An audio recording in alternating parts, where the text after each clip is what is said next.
9월 28일 허브교회 일부 예배에 나오신 모든 성도님들을 예수님의 이름으로 환영하고 축복합니다. 잘 오셨습니다. 예, 정말로 잘 오셨습니다. 아침에 비가 많이 오는데 비를 뚫고 이곳까지 오셔서 승리하셨습니다.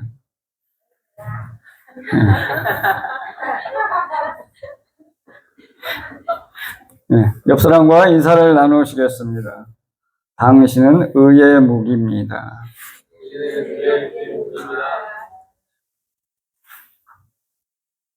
또 옆 사람과 다른 분과 인사를 나누겠습니다.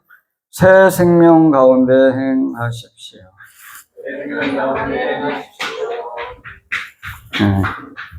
잘 하셨습니다. 오늘 제가 설교한 후에 양육자 수료식이 있겠습니다. 오늘은 제가 의의 무기라는 제목으로 로마서 1장 1절에서 14절까지 본문으로 설교를 하겠습니다. 로마서 3장에서 5장까지는 칭의, 곧 의롭다함을 받음에 대해서 말씀했습니다. 그런데 이제 6장에서 8장까지는 의롭게 사는 삶에 대해 말씀하고 있습니다. 이제 의롭게 사는 생활로 넘어가는 이 부분에서 전체적으로 5장에서 은총이 더욱 넘친 은혜의 승리를 이야기합니다. 그런데 이것을 들은 사람이 은혜를 더욱 넘치게 하려고 죄를 더 지어야 하지 않는가 하는 논리를 내세울 수 있습니다.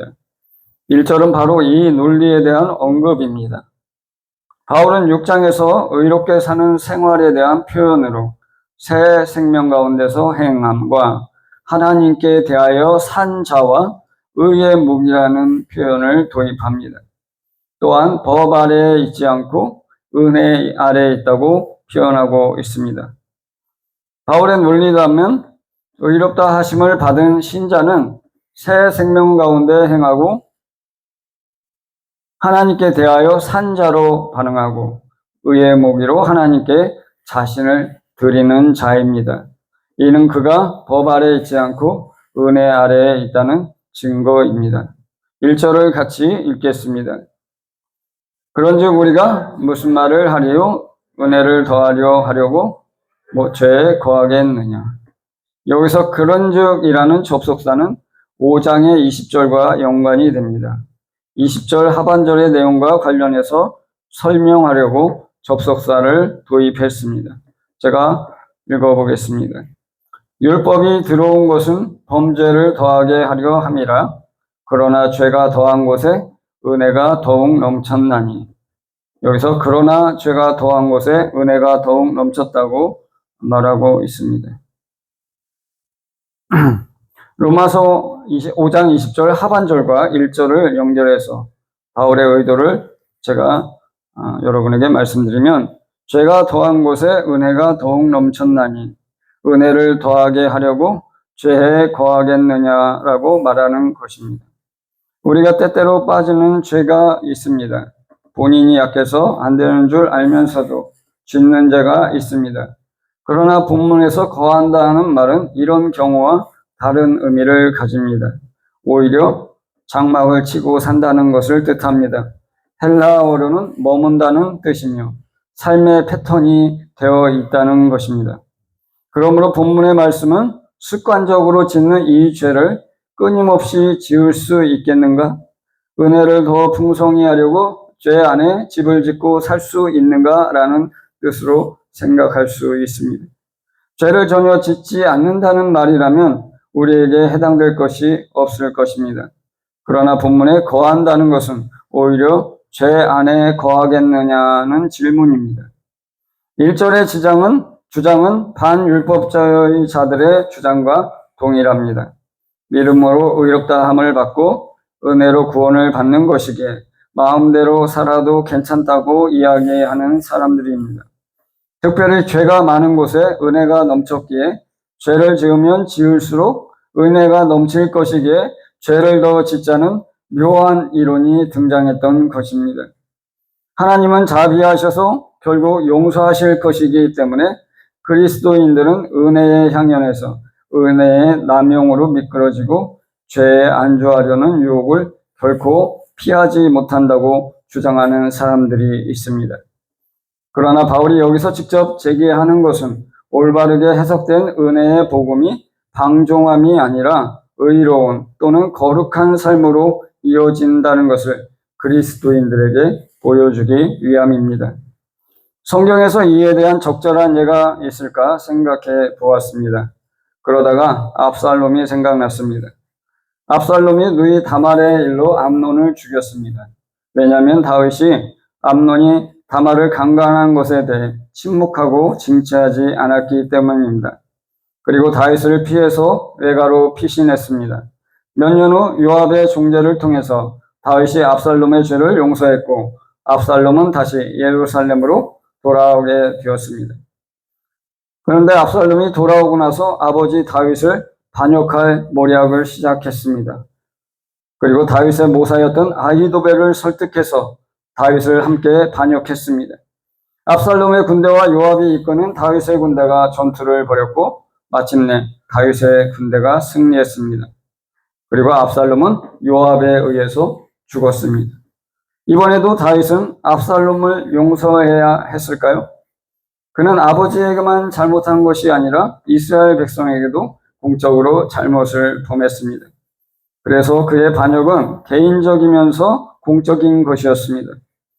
압살롬은 자기가 암논을 죽인 죄를 용서받았음에도 불구하고 다윗에게 감사하지 않았습니다.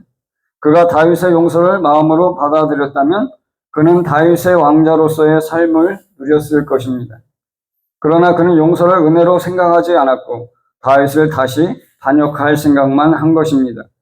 다윗은 사울이 하나님이 기름 부은 자라고 해서 자신이 직접 보복하지 않고 하나님께 심판을 맡겼지만 압살롬은 다윗에 대한 불만을 가지고 다윗의 왕권을 빼앗으려고 하다가 결국 죽게 되었습니다. 압살롬이 다윗이 베푼 용서와 회복을 은혜로 여겼다면 다윗의 충실한 아들로 살아야 했지만 그는 은혜로 여기지 않고 다시 반역의 죄를 지은 것입니다. 이렇게 압살롬에게 다윗이 베푼 은혜는 은혜가 아니라 다윗을 다시 반역할 기회로 여겨졌을 뿐입니다. 하나님의 은혜로 죄사함과 의롭다 하심을 받은 자가 다시 죄를 짓는 것은 압살롬이 다시 다윗을 반역한 것과 같습니다. 죄는 하나님께 반역하는 것이기 때문입니다. 2절 같이 읽겠습니다. 그럴 수 없느니라 죄에 대하여 죽은 우리가 어찌 그 가운데 더 살리오. 바울은 1절에서 스스로 질문하고 이제 2절에서는 그럴 수 없다고 대답합니다. 바울은 죄에 대해 죽은 우리가 어찌 죄 가운데 더 살겠냐고 반문합니다. 바울은 더 많은 은혜를 얻기 위해 그리스도인이 죄를 지어야 한다는 주장을 단호히 거부하는 것입니다. 죄에 대하여 죽었다는 것은 무엇을 의미하는가? 이는 죄와 관련된 죽음을 가리킨다고 할 수 있습니다. 여기서 바울이 죽다라는 동사를 사용하는 이유는 신자 자신의 죄에 대하여 죽음이 중심되는 그리스도의 죽음과 즉각적인 유대감을 형성하기 위해서이고, 두 번째, 죽음이 한 존재에서 다른 존재로의 결정적인 전환을 의미하기 때문입니다. 아담으로 인해 죄악의 사슬에 사로잡힌 자들은 그리스도 안에서 죄악으로부터 해방됩니다. 따라서 신자는 죄가 다스리는 영역으로부터 이동하게 되는 것입니다. 3절을 같이 읽겠습니다. 무릇 그리스도 예수와 합하여 세례받은 우리는 그의 죽으심과 합하여 세례를 받은 줄을 알지 못하느냐. 바울은 그리스도 예수와 합하여 세례를 받는 자는 그의 죽으심과 합하여 세례를 받은 것이라고 주장합니다. 이것이 곧 세례의 의미입니다. 세례의 의미는 첫째, 그리스도 예수와 합하는 것입니다. 그리스도와 합한다는 것은 그리스도와 나의 운명이 하나로 연관되어 있다는 것입니다. 둘째는 세례는 그리스도의 죽으심과 합하는 것입니다. 단순한 연합이 아니라 그리스도의 죽음이 나의 죽음으로 동일시 되는 연합입니다. 즉 그리스도와 내가 운명 공동체가 되었다는 뜻입니다. 이는 그리스도가 십자가에 죽으신 사건을 나의 사건으로 보는 것입니다. 그리스도가 십자가에서 죽으신 것은 나도 그리스도와 함께 십자가에 못 박혀 죽었다는 것과 같습니다. 그런데 사람들이 이러한 의미를 잘 생각하지 못하고 그리스도의 죽으심을 그리스도만의 죽으심으로 생각합니다. 그렇기에 신자의 삶에서 변화가 나타나지 않습니다. 4절을 같이 읽겠습니다. 그러므로 우리가 그의 죽으심과 합하여 세례를 받음으로 그와 함께 장사되었나니 이는 아버지 영광으로 말미암아 그리스도를 죽은 자 가운데서 살리심과 같이 우리로 또한 새 생명 가운데서 행하게 하려 함이라. 우리는 그리스도의 죽으심과 합해서 세례를 받았으므로 그리스도와 함께 장사되었습니다. 세례를 통해서 우리는 그리스도와 함께 죽었고 뿐만 아니라 그리스도와 함께 무덤에 매장된 것입니다. 그러므로 지금 우리는 자기 무덤에 들어가 있는 것입니다. 그리스도와 함께 우리의 옛사람 또는 죄의 몸은 장사되어서 무덤에 들어갔습니다. 이는 아버지 영광으로 말미암아 그리스도를 죽은 자 가운데서 살리신 것과 같이 우리도 또한 새 생명 가운데 행하기 위해서입니다. 그리스도를 죽은 자 가운데서 살리신 것은 나의 부활과 새 생명에 대한 예고입니다. 왜냐하면 나도 그리스도처럼 다시 살아날 것이기 때문입니다. 그리스도와 함께 연합하여 세례를 받는다는 것은 내가 그리스도와 함께 죽었다는 것이고, 그러면 그리스도가 다시 살아난 것은 나의 살아남이 가능하다는 것입니다. 왜냐하면 나는 그리스도와 세례를 받음으로 어떻게 되었습니까? 운명 공동체가 되었다고 아까 말씀을 드렸습니다. 5절 같이 읽겠습니다. 만일 우리가 그의 죽으심과 같은 모양으로 연합한 자가 되었으면 또한 그의 부활과 같은 모양으로 연합한 자도 되리라. 우리가 그리스도의 죽으심과 같은 모양으로 연합했으면 그의 부활과 같은 모양으로 연합한 자도 될 것입니다. 우리가 그리스도의 죽음 안으로 들어갔다면 또한 그의 부활 안으로 들어갈 것입니다. 그리스도는 죽으셨을 뿐만 아니라 부활하셨기 때문입니다. 6절을 같이 읽겠습니다. 우리가 알거니와 우리 옛사람이 예수와 함께 십자가에 못 박힌 것은 죄의 몸이 죽어 다시는 우리가 죄에게 종로로 타지 아니하려 함이니, 우리 옛사람이 그리스도와 함께 십자가에 못 박힌 것은 우리의 죄의 몸이 죽어서 죄에게 종로로 타지 아니하려는 것입니다. 여기서 옛사람은 그리스도를 믿기 전에 자신을 가리킵니다. 그러면 왜 그리스도와 함께 죽고 매장되어야 할까요? 이는 우리가 죄의 몸이 죽어서 죄에게 다시는 종로로 타지 않기 위해서입니다. 옛사람은 죄의 몸이고 죄에게 종로로 타는 몸입니다. 그러므로 우리가 그리스도와 함께 죽었다는 것은 죄의 종로로 타는 죄의 몸이 죽었다는 뜻입니다. 7절 같이 읽겠습니다. 이는 죽은 자가 죄에서 벗어나 의롭다 하심을 얻었습니다. 죽은 자는 죄에서 벗어나 의롭다 하심을 얻는다고 합니다. 왜냐하면 죄의 대가는 사망이기 때문입니다. 모든 죄인은 자기의 죄로 인해 죽어야 합니다. 따라서 죽은 자는 죄에서 벗어나 의롭다 하심을 얻었다고 표현한 것입니다. 8절을 같이 읽겠습니다. 만일 우리가 그리스도와 함께 죽었으면 또한 그와 함께 살 줄을 믿노니, 바울은 만일 우리가 그리스도와 함께 죽었으면 또한 그리스도와 함께 다시 살 것을 믿는다고 말합니다. 그리스도와 함께 죽는 것은 죽음으로 끝나는 것이 아닙니다. 그리스도와 함께 죽는 자들은 또한 그와 함께 다시 살 것입니다. 여기서 바울이 말하고자 하는 것은 죽어야 부활이 있다는 것입니다. 그리스도와 함께 죽지 않는 자는 부활도 없습니다. 죽지 않고 부활할 수는 없기 때문입니다. 죽어야 다시 사는 이 놀라운 신비가 바로 그리스도의 복음입니다. 9절을 같이 읽겠습니다. 이는 그리스도께서 죽은 자 가운데서 살아나셨으며 다시 죽지 아니하시고 사망이 다시 그를 주장하지 못할 줄 알미로다. 왜냐하면 그리스도께서 죽은 자 가운데서 살아나셨으니 다시 죽지 아니하고 사망이 다시 그를 주장하지 못할 것을 알기 때문입니다. 그리스도께서는 죽었다가 장사되었고 다시 살아나셨습니다. 여기서 그리스도가 다시 살아난 것은 부활 사건입니다. 우리는 죽은 자가 다시 살아난 것을 그냥 다 부활이라는 단어를 사용해서 표현하지만 성경은 부활이라는 단어를 특정한 용도에만 사용합니다.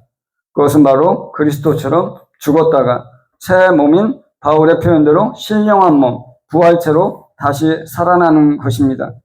이 부활체는 다시는 죽지 않습니다. 저는 죽었다가 그냥 다시 살아난 것을 회생이라고 부르고 싶습니다.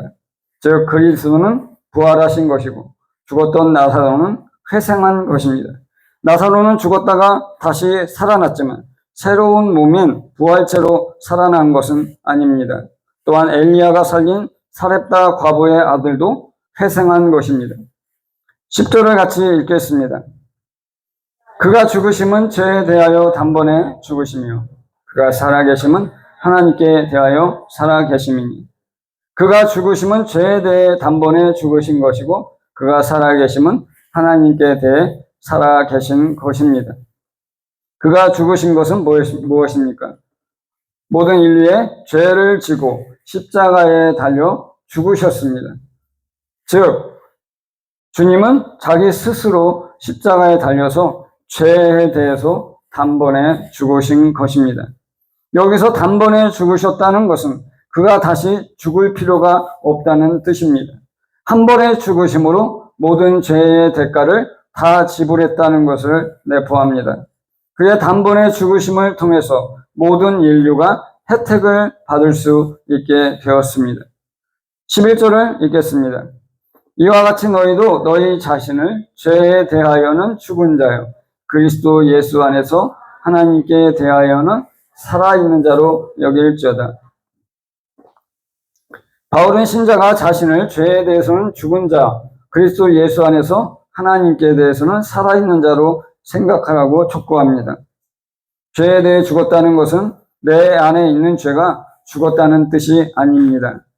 죄에 대해서 내가 죽었다는 뜻입니다. 죄에 대하여 죽은 내 몸이 이제는 하나님께 대해서 살아서 순전하게 반응하는 것입니다. 따라서 하나님께 대하여 살아있는 자로 여기라는 것은 하나님께 대해 순전하고 신실하게 반응하기로 결단하라는 뜻입니다. 12절을 같이 읽겠습니다.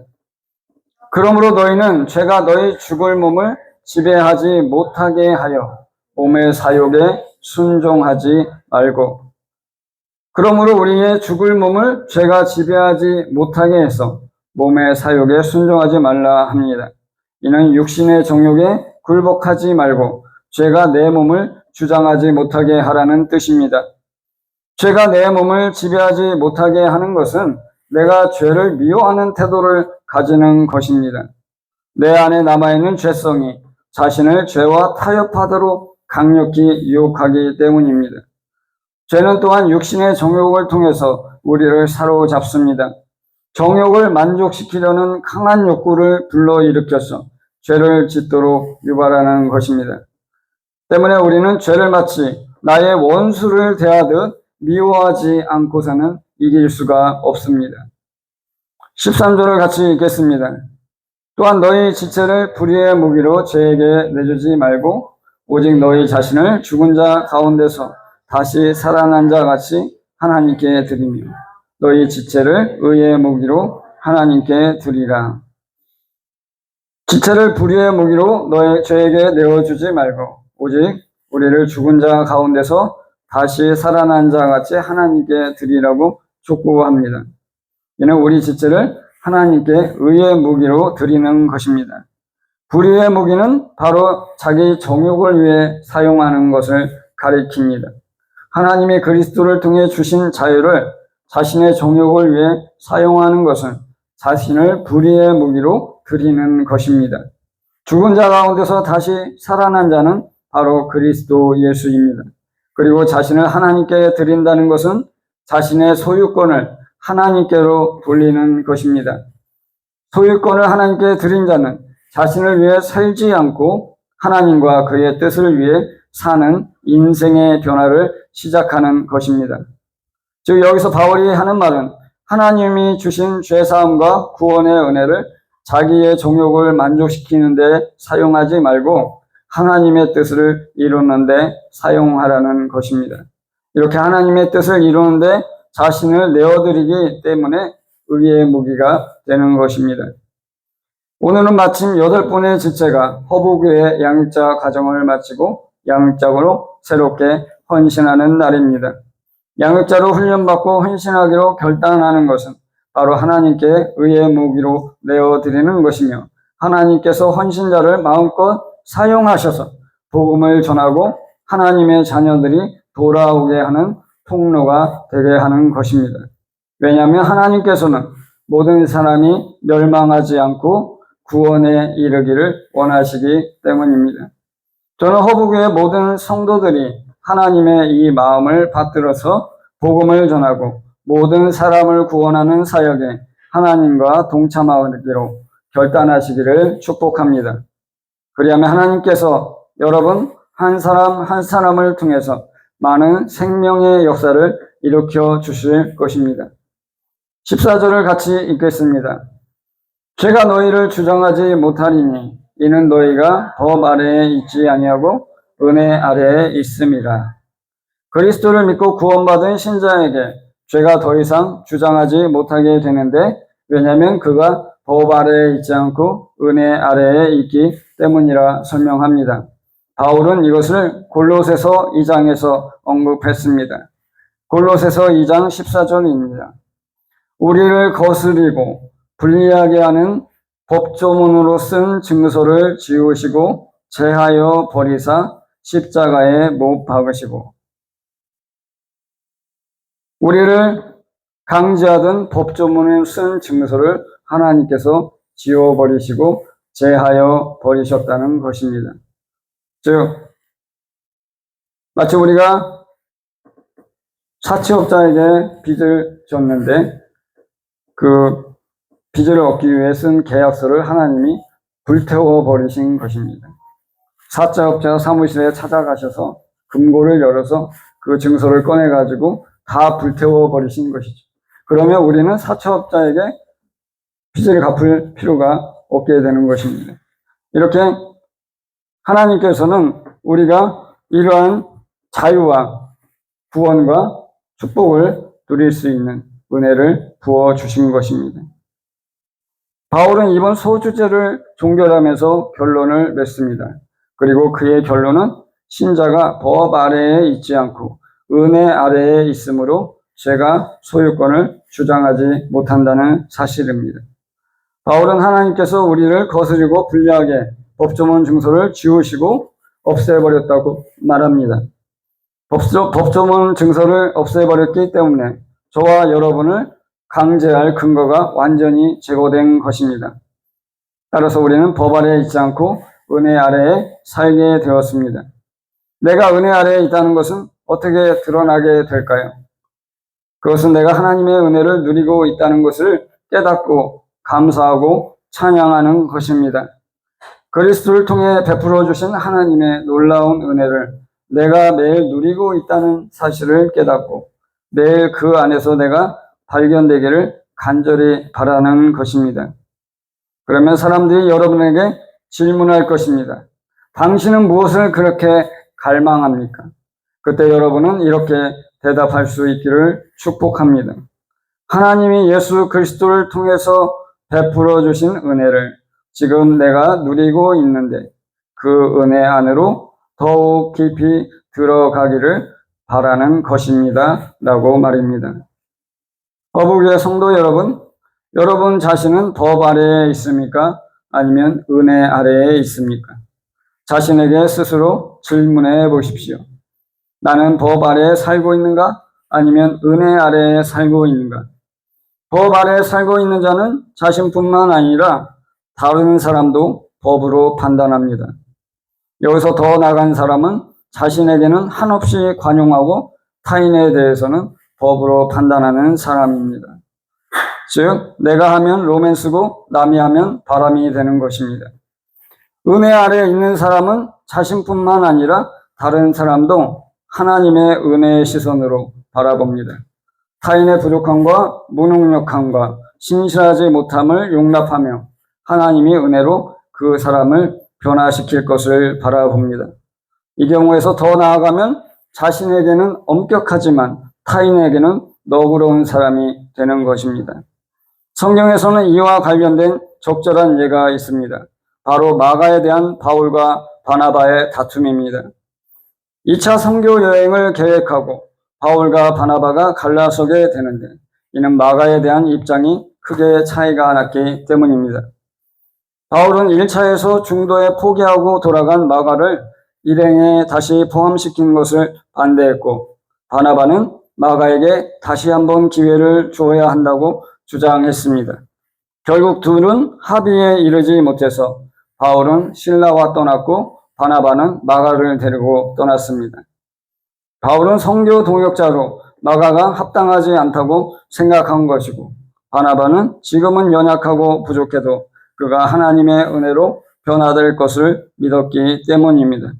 우리는 이 두 사람의 논쟁의 결과를 나중에 바울의 서신을 통해 알고 있습니다. 마가가 내게 유익하다고 바울이 스스로 선언했기 때문입니다.